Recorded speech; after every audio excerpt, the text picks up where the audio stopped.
Morning guys, so sa buntag nag-aulan na and then may kawag itlog, so ang tato ito sa mga poultry kung ano ba itlog habis na itlog dito katadri guys naka-advantage na tayo ito manok ba kayo tayo sudan sa buntag tayo sudan muha tapos poultry ano na to. Check na ko guys kung itlog ba kung mga manok paano ba itlog sa dagat. Check na to. Ay, atong sutano. Oh, ito guys.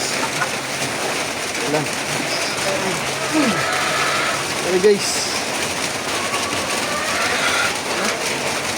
Kailangan na sa kulit ito manok ngayon. Tawag itlog.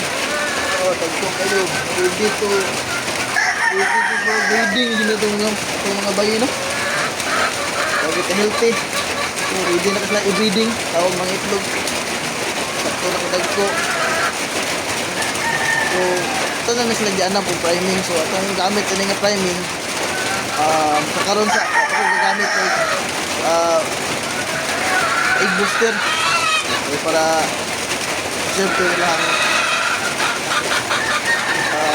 magkuhan sa itlog, no? Ibos sa itlog. Ibos lang ito pag magpakupan na pa. So, kung gamit ko na is multi-let premium lang sa kagaron. So, technique na ko para ma-preserve, ma-prolong ang ato ang multi-let premium sa gulan na ko na o kanang molasses. So, tawa guys. No, gusto nga, ang ako din gamit na feeds ani guys is Infinity nga ready mix. So, ang Infinity ready mix ay mura lang ipakaon sa akong mga gipang feed o sa akong maintenance. So, ang kalamit ko sa Infinity nga ready mix kay ano siya add-ons nga vitamins nga with the EDE. So, na EDE, it means matabang siya boost sa itlog sa similya. So, boost niya atong similya sa budak o sa itong inhin. Plus, magamit ko bita o multi-let premium na gawa sa EDI na makapaboost ilang image sa ilang energy, sila amino acid, and siyempre no, i-boost din nila sa ang sa mag-premium ang resistensya sa itong mga inahin. So, after na kung mag-breeding ko, kung plano mag-breeding ko is karon mang local. So, local ako mag-breeding. So, by October ana, diyan ako magsugod painom sa akong mga bayi. O, ini Vita Egg Advance with Multi-Light Premium. Kasi binuan multi supplements of LBI. And then, for ipunto na ito, itong physical gamit no, Infinity ready mix.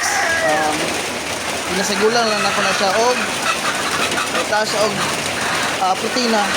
Ginagamitan ako na sa gulan ako akong ready mix ng Infinity o kining multi fortifier pellets. So, out you guys know, good result po niya itong ipang kuhan. Sa akong experience, okay naman po siya. So, tanan guys, gusto tayo itlog ito ng ilong agon. So, narap tayo upat kabuk itlog dire. Ito ng episode ito ng ilong agon.